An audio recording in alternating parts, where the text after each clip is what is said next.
Yo, what's going on, guys? It is Fox98 here, and welcome back to a brand new episode of the F1 debate for you guys today here on the channel. Today, we're going to be going over the Styrian Grand Prix, which happened yesterday. I did say that I wasn't going to be able to upload it yesterday like I would have potentially planned to have done. I've gone ahead and changed that because obviously I had a family over watching the Grand Prix, but we are here for today's episode. Now, today's F1 debate race review is literally just going to be with myself. I am not doing it over in the Discord just for today's episode.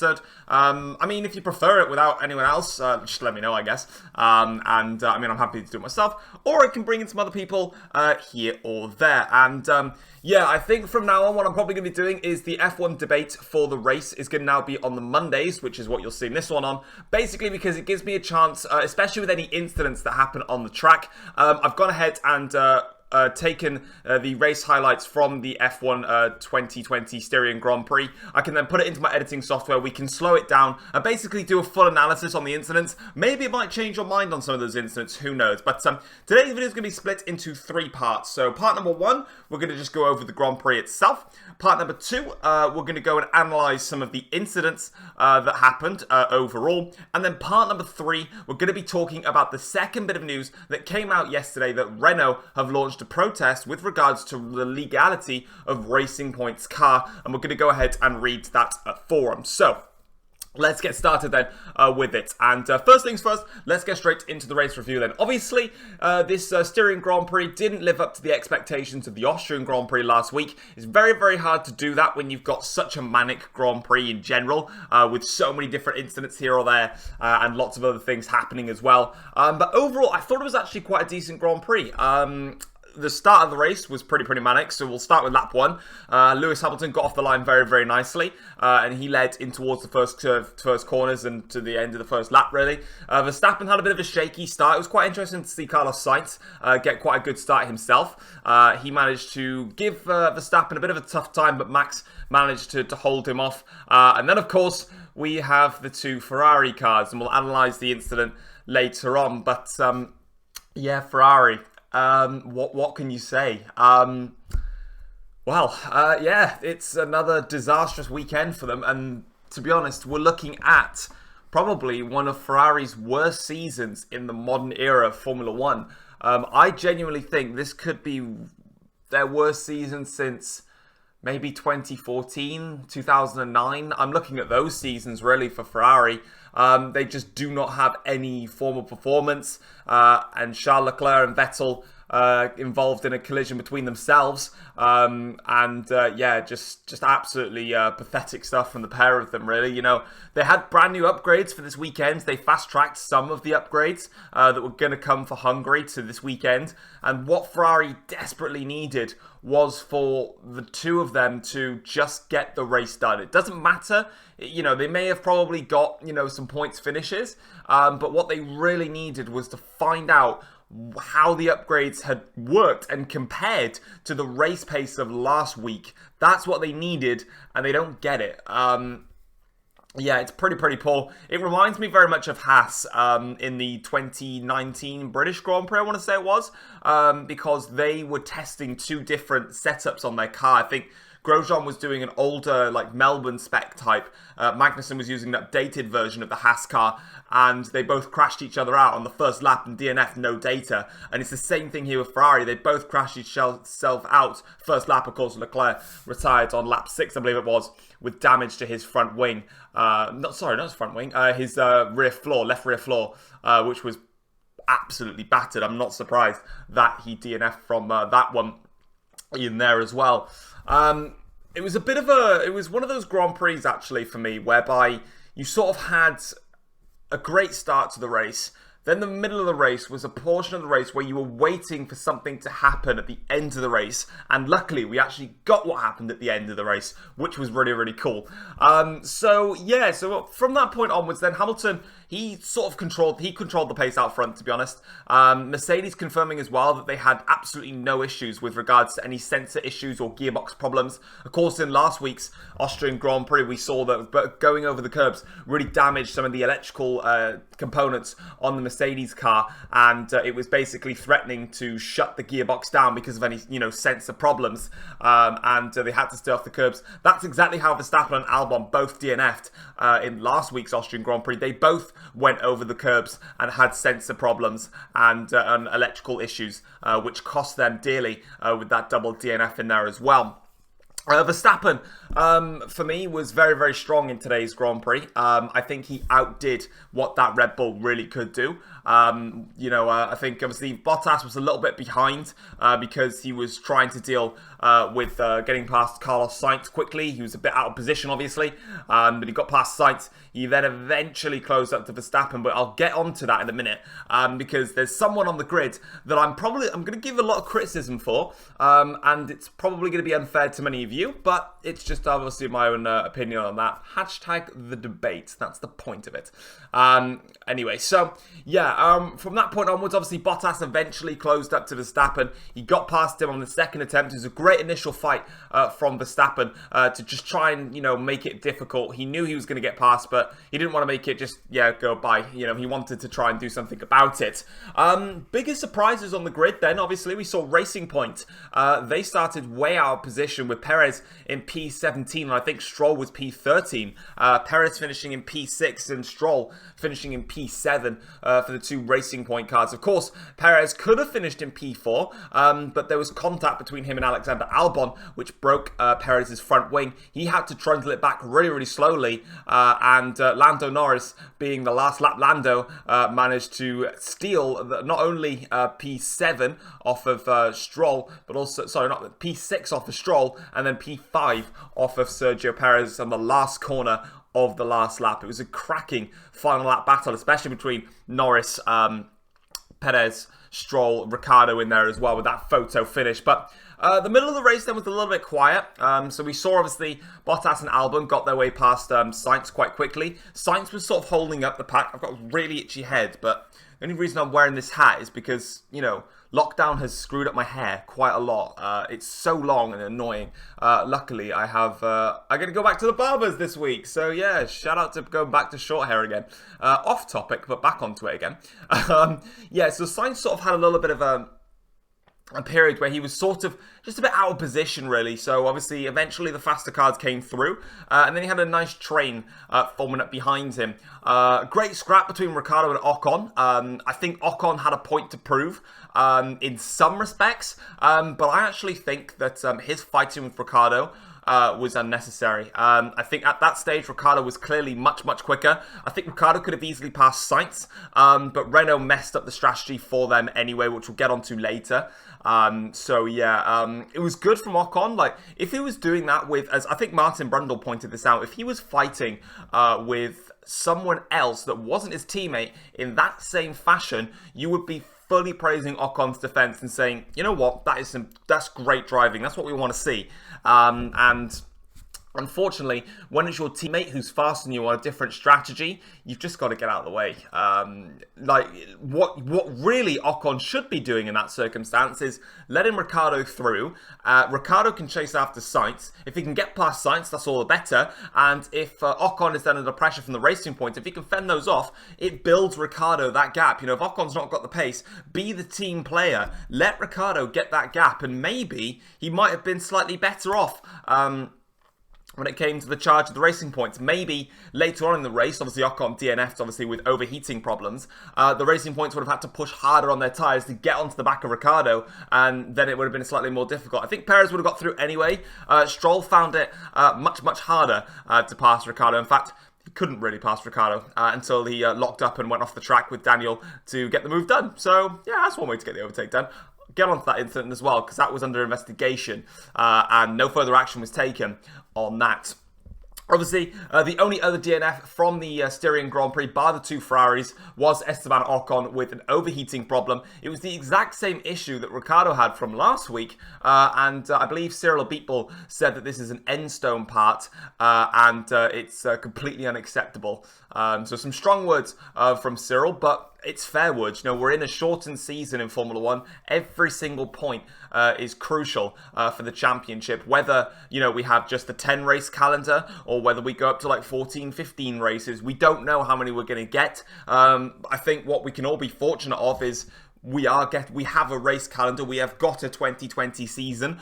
Even though that it's, it's only 10 races, it might be that we only have a 10 race season, and it doesn't mean that this season means nothing compared to the other ones, because we got to go back to, you know, for example, when Juan Fangio won one of his world championships, that calendar was 8 races.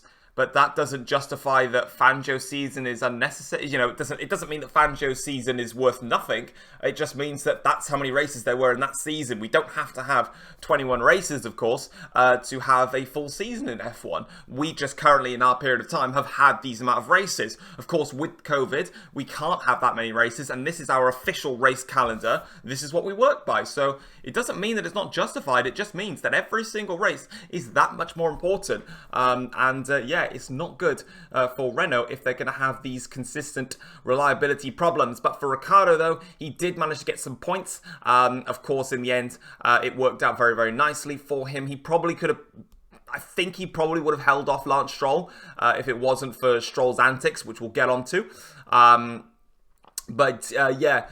think what also proved to be quite beneficial was the team tactics. Obviously, I was saying just a second ago, Ocon and Ricciardo were very much mixed with their team tactics. They were sort of, you know, they just weren't really mixing with it. Ocon sort of was just defending for his life, whereas Ricciardo was sort of like, look, get me past, I can get past Sainz, I can then build myself a gap, get out in front, you know, manage the tyres more. I think Ricciardo had to push unnecessarily hard on his medium compound tyres compared to what Ocon would have done and any other drivers around, because Ricciardo stopped earlier on his medium compound tyres compared to the Racing Points. They both stopped later and they were on the soft tyres. So that goes to prove that if he could have just gone longer to the point when those lot had pitted onto their mediums, he could have then pitted onto their softs around about that time, and it would have actually benefited him. But unfortunately, that wasn't the case. But of course, it was hard luck for Sainz. Sainz coming in for his stop, and he had a problem with the left rear wheel nut. A bit of a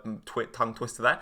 Left rear wheel nut caused him to stuck in his box for, I believe it was 7.2 seconds, which meant that he lost out to Ricciardo, Perez and Stroll. Apparently, Sainz then tried to pushed too hard to come back at them, and he wore away his tyres then. Lando Norris was behind. McLaren then did it perfectly. They decided to initiate team orders on their drivers. They let Norris go through. He had the tyre life over Sainz. He set the fastest laps here on there, and he caught up, and eventually he made it count when he managed to capitalise on Ricciardo, and then he managed to overtake Lance Stroll and Sergio Perez the lap afterwards. McLaren, obviously, they had a free pit stop for Carlos Sainz, so they pitted him in, fresh set of soft tyres. He managed to get the fastest lap point as well. Verstappen never got that, even though he pitted for soft tyres later on in the race, clearly due to the fact that he came out in a lot of traffic, actually. So I don't think he really got a clean lap in there to really showcase what type of pace he had.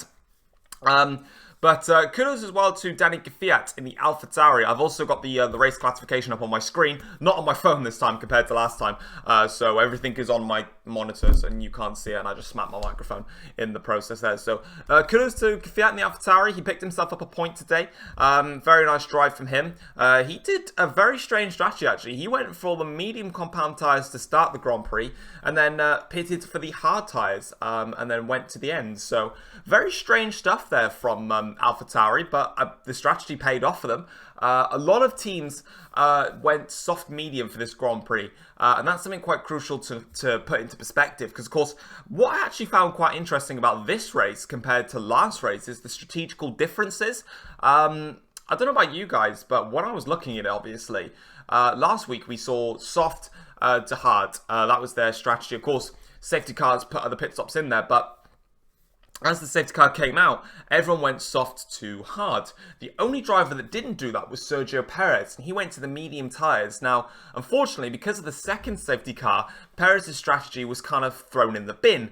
And it turns out that the soft to medium was actually the best way to go. You could do the race from softs to mediums, and you didn't have to use the hard compound tyres. And Lewis Hamilton wanted to do that himself in the Austrian Grand Prix last week. He said, the only way that I'm going to beat Bottas in that race would have been to pit for the medium tyres, go longer on my soft tyres, and then get to the end. Of course, he said the safety car completely screwed up the strategy. He had to go onto the hard tyres as well as everybody else, and it was back to a level playing field again. So this week, obviously, everyone went onto the mediums, and it was quite a simple drive for all of them.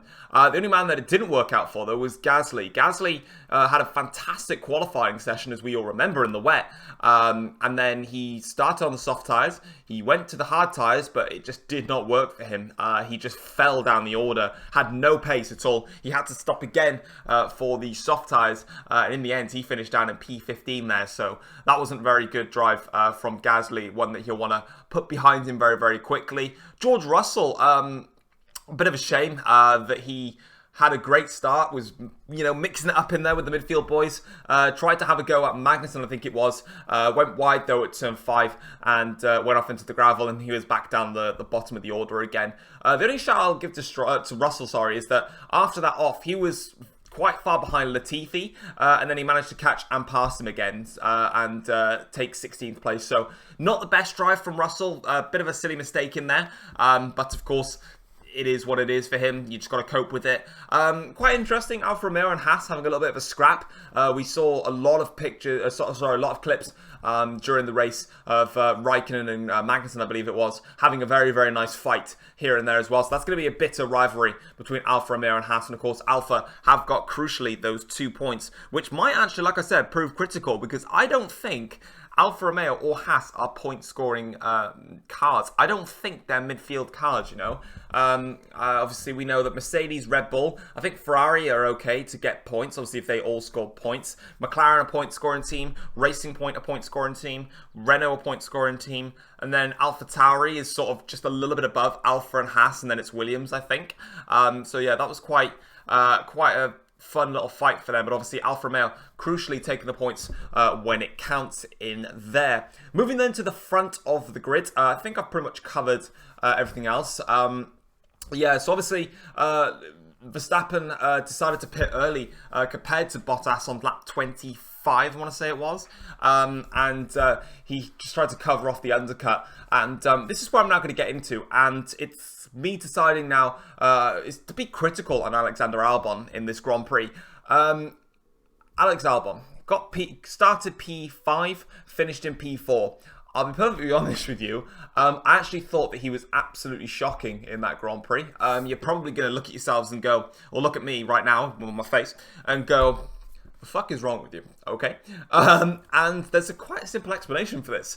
Red Bull lost that Grand Prix probably because they didn't have the race pace compared to Mercedes, granted, but the fact of the matter is Albon was absolutely nowhere. He just had nothing to offer. And I'll be perfectly honest with you, and I put a tweet out about this actually, and I specifically stated, I'm going to try and get it back up again, Albon's got a lot of work to do in his Red Bull. He has a lot that he needs to do.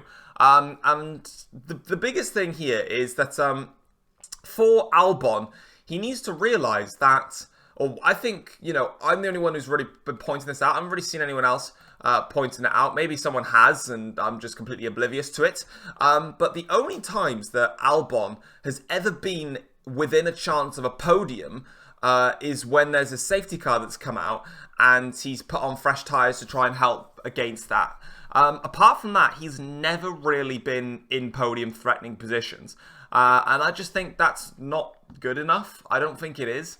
To me, Alex Albon, if he's going to be someone that's going to be at the top, here it is, I got my tweet now. So I've you're not going to be able to see it on the screens, obviously, but I tweeted out saying that Albon's showing us that he has a lot to work on. He's only ever been in the mix with strategy under the safety car. Yeah, I mean, Albon was under pressure from the racing points in that race. Max Verstappen, you know, he was way clear. He was fighting Mercedes. Albon was nowhere to be seen. His race pace was really poor. And like I said, you know, the only times we've ever seen Alex up there with the leaders is because of a safety car, and he got the opportunity to pit for a fresh set of tyres and then put a fight on.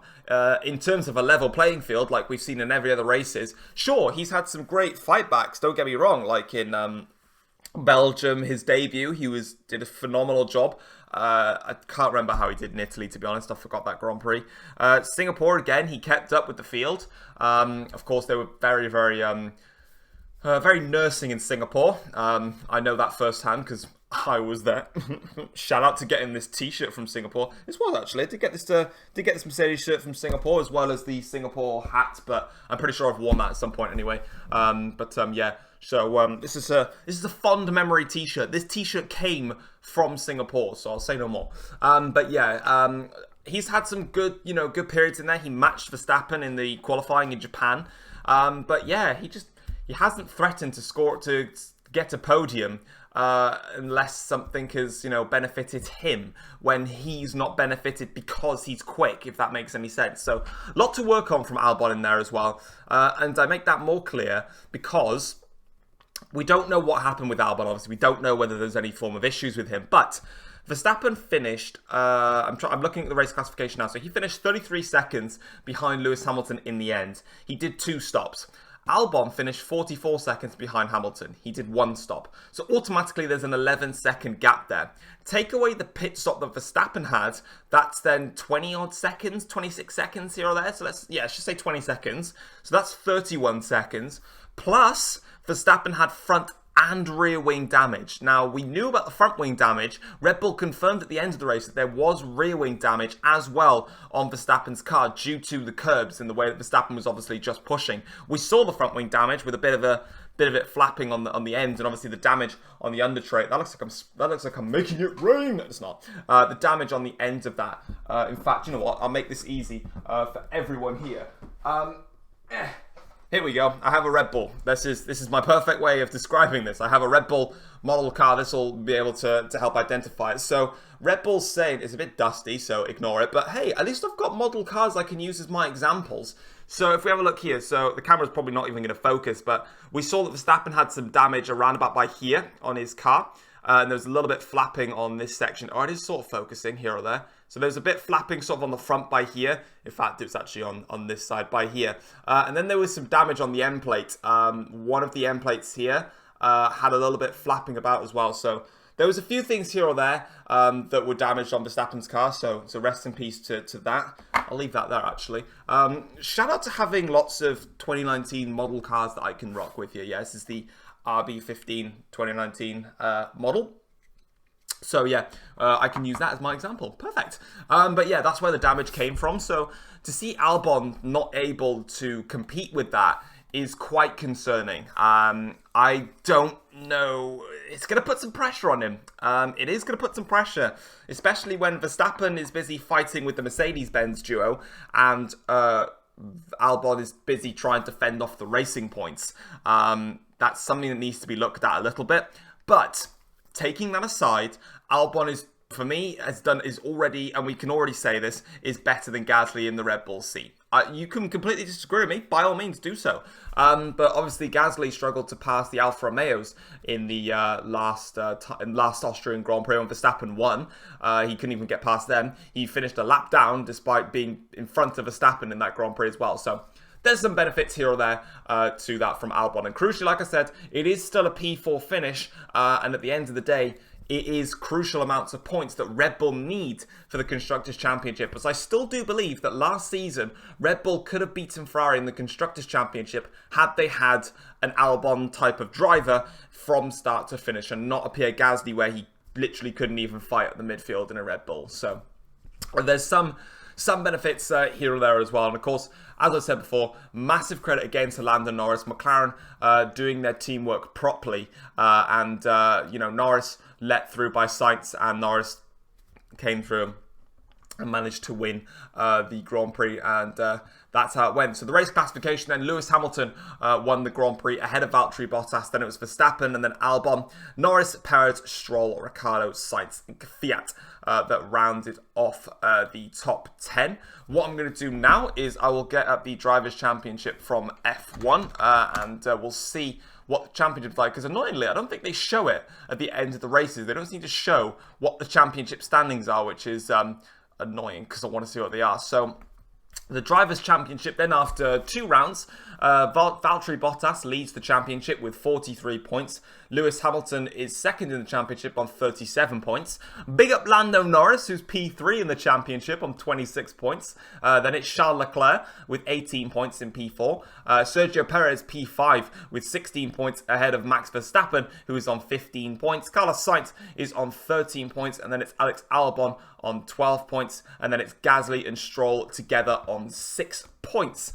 So that is how the Drivers' Championship looks. And then I will move to the Constructors' Championship, because that's easier for me to find. Mercedes-Benz are on 80 points, leading the Constructors' Championship by 41 points over McLaren, who are in second. Sam, if you're watching this, you probably aren't, screenshot the Constructors' Championship and save it in your memories, because it's Mercedes and McLaren at the top. It's like the F1 journey, guys. Finally, the F1 journey has been replicated in the Constructors' Championship, because McLaren are in the mix with Mercedes and Red Bull. It's just great to see. Shout out to the F1 journey. It is coming back, but just not for a while. Red Bull then are on 27 points, but they'll get past McLaren in due time. Racing Point are on 22 points. Ferrari then are on 19 points. Renault are on 8. AlphaTauri are on 7. Alfa Romeo are on 2, Williams are on none, and then Haas are also on none. And of course, the crucial thing there is Williams picked up a P11 finish with Latifi in the crazy Austrian Grand Prix, which does mean, of course, that they are in front of them. And if they can't score points throughout the entirety of the season, Williams will beat Haas, and Haas will probably leave the sport because they are shit. Short in short. Just another way of putting it around it. But yeah, couple of things to note then, I think, from the Constructors' Championship point of view, is that Mercedes, of course, are in a class of their own. McLaren, I think, are not going to beat Red Bull. Red Bull will go in front of them. I actually think McLaren could take third of the championship, because Racing Point, they said a very interesting note. They said that the championship between Racing Point and McLaren, and I could say Renault in there as well, is going to be down to the drivers. They think that the cars are pretty much very, very matched on each other. And they think it's going to be down to the drivers. And if I'm being perfectly honest with you, in terms of if you're looking at the best 2 drivers out of those 2 teams, Sainz and Norris are better than Perez and Stroll combined. I think Perez is probably in the mix, maybe slightly better. He put on a fantastic show today. But Sainz and Norris, for me, are leaps and bounds ahead of Lance Stroll. That's just my opinion. So yeah, very, very interesting to see that in there as well. So that's pretty much the talk of the race review side of things. So we're now going to take a cheeky little jump cut, and we're going to get to the incidents up, and we're going to go and analyze those. So, jump cut. Okay then, so we're here for the second part then of the F1 debate, and as you can see, I have picked out the 3 main incidents that I actually wanted to talk about for this, and obviously, to come and do this, I've put it into my editing software to basically break it all down. So that's what we're going to do. So we've got, obviously, the 3 incidents. So I'm going to be looking at the Ferrari incident here. We've then got the Sergio Perez incident, and then the Lance Stroll incident. These were the 3 that I thought were like the main incidents that needed to be analysed. So we're going to go ahead and analyse them now. And what I do need to check, actually, is where is my webcam? It's going to be in the way, so we'll move you over there. There we go, shout out. Let's get that out of the way. Shout out to OBS, by the way. So, let's have a look at this then. So, we're on board here with Charles Leclerc, and I'm going to drag my piece because I don't really want to put it full speed. So, as we go in towards turn 3 then, so the biggest thing to note here, of course, is Sebastian is on the outside. There is a gap here. This is what we need to look at. There is a gap that has formed. It's on the inside.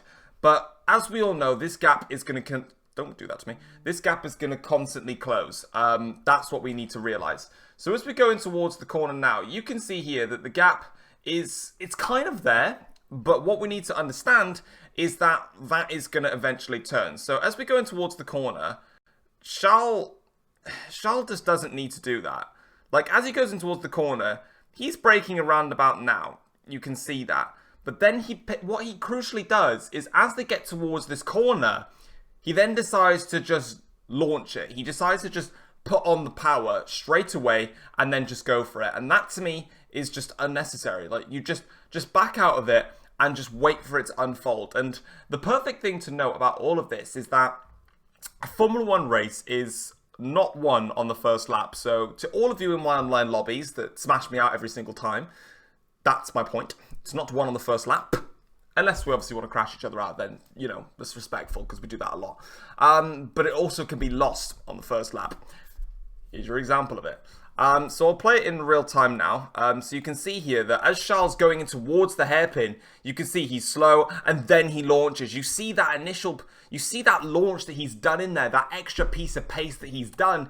You don't need to do that. There's no point in doing such a move like that. It's unnecessary. And again, you know, he's coming in towards the corner and I see where he's coming. I can see where you would think, right, actually, I can sneak it up the inside. But you've got one of the Haas cars, I think, here. You've got Stroll here. You've got Vettel here. You've got Russell here. Like, how do you expect to find a way down the inside of your competitors? And as they go into the corners, when he's slowed down at this point, you know, like, you're very close to George. So the fact is all you're going to do is exactly what he did. And again, look, Seb even at this point, we don't have the camera from Seb's point. Seb even actually tried to turn out of the corner because he saw that lunge coming in. But the problem that we've got is that Seb can't turn out very far because he's got cars on his inside. This is a gap that, okay, granted, that gap is here. But the fact is that he's gone on to... the door was always going to close because you've got the people... The thing is what we need to consider here is that we need to consider Kevin Magnussen and Lance Stroll. And also, yeah, just Kevin Magnussen and Stroll, because what they're doing is they're not paying attention to Charles Leclerc. Why should they pay attention to him? Maybe Magnussen to an extent. He'll probably be paying attention a little bit to him, but why else would he be paying attention? You know, their attention is on Vettel, on Russell, and then on Lando Norris in front to see what he does. So as they come in towards the hairpin here, Russell is focused on the corner. He's got nothing else that he needs to focus on. Lance Stroll is focused on turning into the corner because his focus, of course, at this point is, I need to get into the corner. I can't obviously run wide. Sebastian's focus is that there is a gap that's closing now. He's got Stroll on the outside. He's got Russell on the inside. He needs to try and bind himself into the middle. So what Seb needs to do is allow Russell to take the inside line, to float himself out wide, and Vettel can then come in and potentially get an exit and have a look at the move down towards turn 4. Charles, at this point, he did the right thing to start with because he backed out and was slow.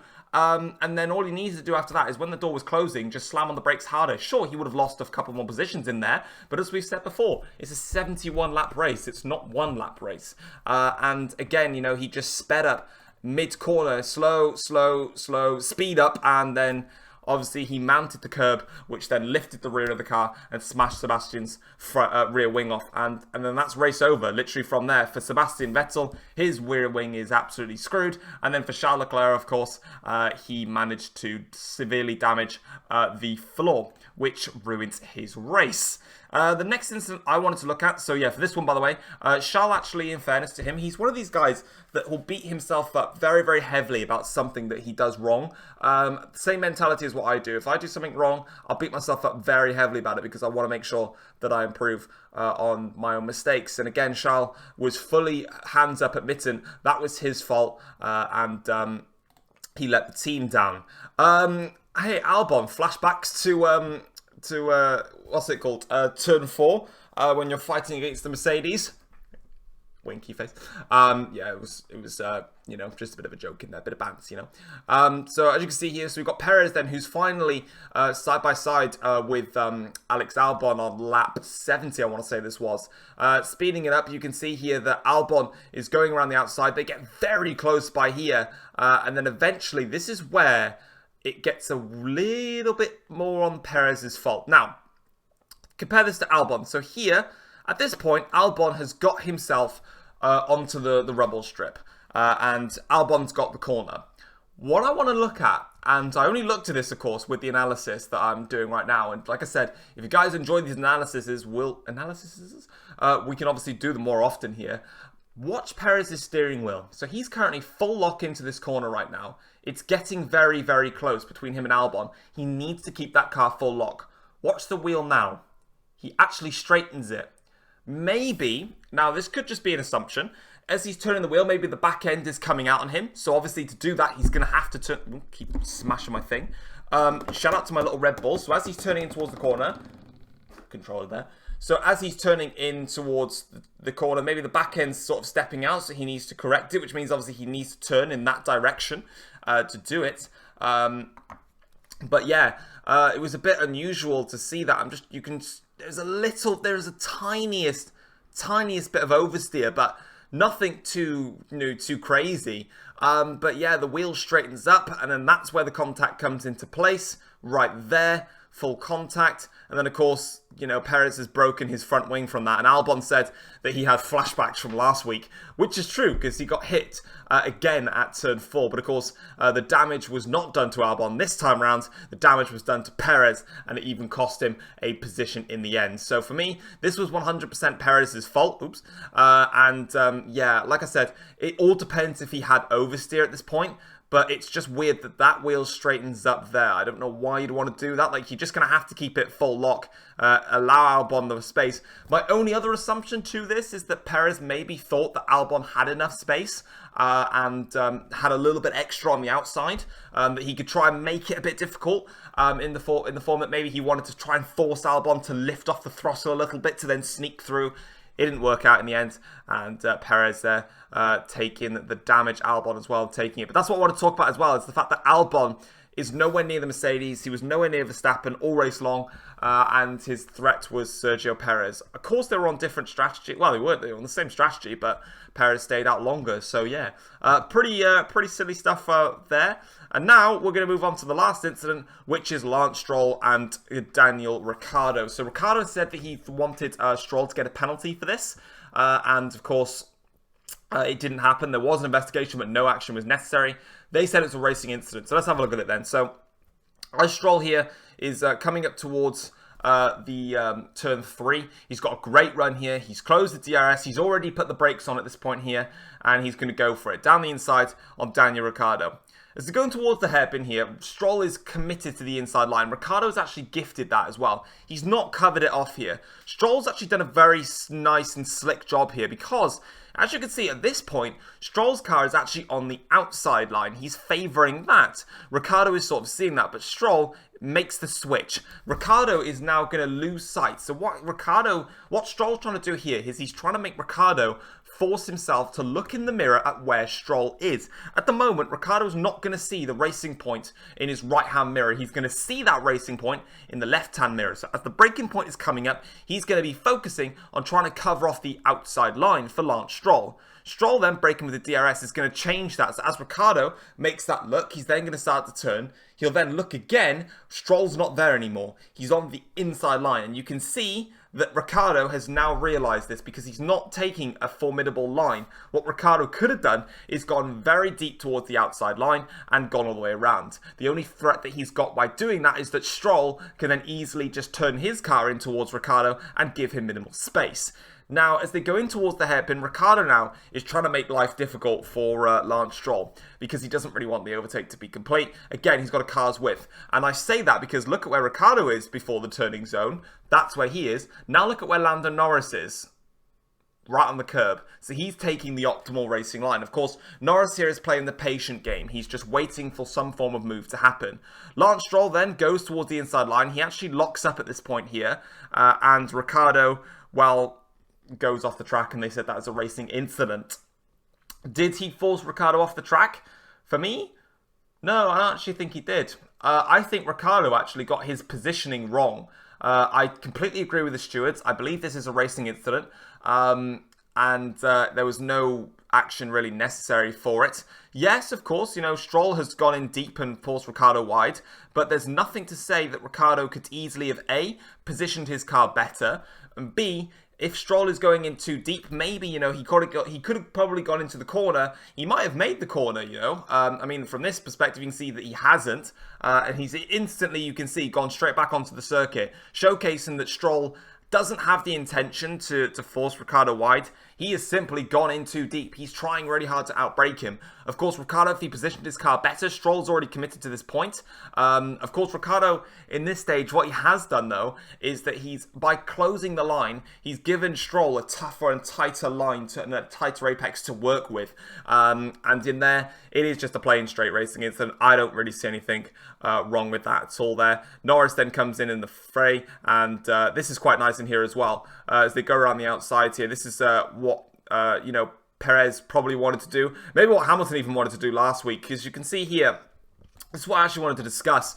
On the over-the-top shot that we saw from Hamilton last week, Albon is exactly where where Stroll is right now. Hamilton made contact here. Albon's still got a racetrack car's width. That's why I was still a wee bit salty that Hamilton got a penalty, but it was a fair one nonetheless. And then obviously you can see here that Norris gets put onto the rubble strip. Nice move. Norris sets himself up then for the overtake there to claim that. But now we're going to move over to this right here, which is the protest now. So we've done the analysis section.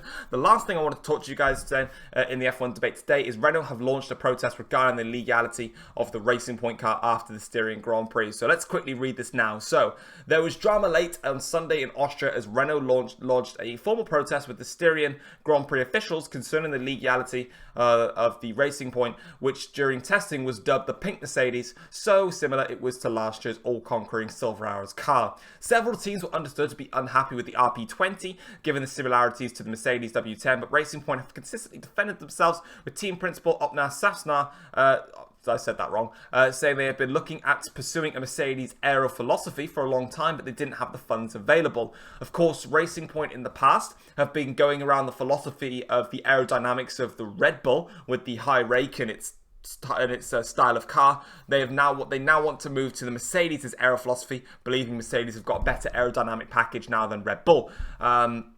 But after Sergio Perez and Lance Stroll finished 6th and 7th respectively in the Styrian Grand Prix, ahead of Renault's Daniel Ricciardo in 8th, the French team decided to file a formal protest to get the clarity regarding the legality of the Racing Point 2020 Challenger. Now, in this, there's two things to point out. Number one, this is not Renault being salty because they didn't finish in front of Racing Point.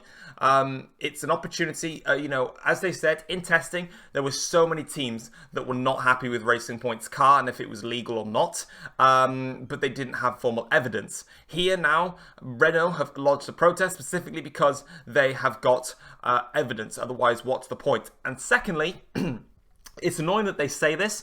This isn't a protest. As you can see by Renault's tweet, it is a clarity from the stewards. The same thing as what Red Bull did. They seeked clarity for the DAS system, but annoyingly they have to class it as a protest when all they're saying is, they're basically saying to the stewards, right guys, we don't think Racing Point's car is legal. This is what we're saying about it. Yeah. Tell us if it's legal or not. Simple as that. That's all they want to know. And Renault put it off here. We confirm that Renault DP World's F1 team has submitted a request to the stewards of the event, the clarification of the legality of the Racing Point RP20. We have no further comment on this matter until the stewards have arrived at a decision.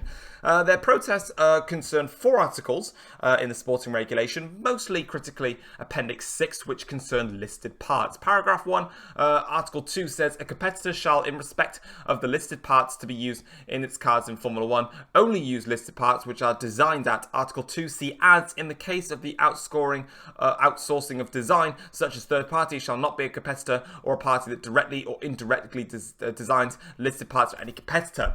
So what they're basically saying here is that you are allowed to outsource and take designs from other competitors that are not rivals. So, for example, I think Haas takes some stuff off of Dallara aren't in Formula 1. For example, if Ferrari took some bits off of the Ferrari Super GT cars or something like that can work in a Formula 1 car, it's not a direct rival. Whereas here they're saying that Racing Point did not design these cars. And they have taken parts from a competitor and used it, which is illegal. They didn't design it, they didn't make it. This translates to Renault suggesting Racing Point are using a design which features elements that have not been designed themselves as per the regulations. No matter what, Racing Point need to design the car themselves. They can't take it. Now, there are some things which are listed parts. Racing Point have got Mercedes engines, Mercedes gearboxes, and they are also using bits of Mercedes' suspension as well. Now, of course, they need to have designed everything themselves. However, things took a slight little twist. A decision from the stewards on Sunday night deemed Renault's protest admissible, with an analysis of the legality of the Racing Point car appearing to focus on the front and rear brake ducts of the RP20. The stewards have impounded those parts from Stroll and Perez's car in preparation for analysis, and Mercedes are ordered to provide the same parts from the 2019's W10 for comparison. The matter will then be settled once the FIA technical department has conducted its investigation into the protest. So we don't know when this is going to be announced and when it's legal or not, but Renault, they're not really talking about the overall look of the Mercedes car, of course.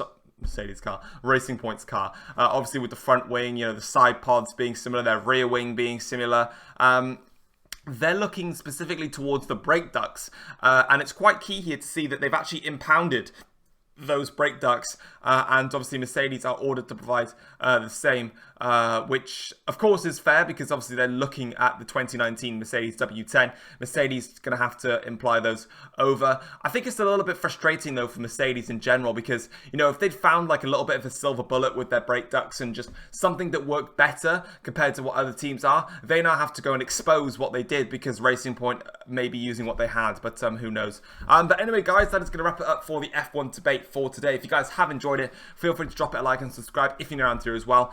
Next time will be for the Hungarian Grand Prix. We'll be obviously reviewing the qualifying session, and then of course we will be reviewing the race itself. So yeah, thank you very much for watching. Let me know what you thought of the F1 debate this week with regards to obviously how I split this up into 3 parts. Obviously just talking about the race itself, analysing some incidents, and then obviously there was some news afterwards. Or did you prefer the debate race review from last week? I'm trying to mix it up, see what you guys prefer. But yeah, I will see you guys next time for the Hungarian Grand Prix. Take care all. Peace.